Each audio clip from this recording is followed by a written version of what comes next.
Në listë të hapur dhe në qarkun më të madh në vend, kandidati socialist Etienne Xhafa zgjidhë të prezantohet ndryshe në këtë fushatë elektorale për parlamentaret e 11 majit.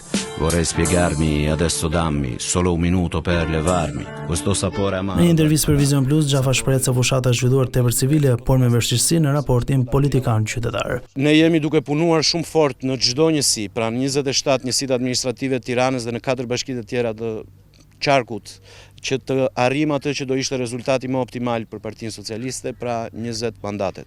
Sigurisht kjo nuk është e lehtë, sepse edhe numri i votave dhe infrastruktura në territor është një sfidë në vete, po mendoj që është e arritshme.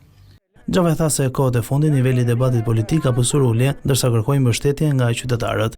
Në nivel të adresimit, qoftë teknik, qoftë ekonomik, qoftë edhe logjik të problematikave të qytetarëve, ka nevojë gjithmonë më tepër për zëra që ta largojnë debatin publik dhe politik nga treguarit me gisht, nga balta dhe nga tsharat, dhe ta kthejnë tek gjërat të cilat jo vetëm mund të interesojnë vërtet qytetarëve, po të cilat mund të bëjnë një diferencë reale në jetët e të gjithëve ne.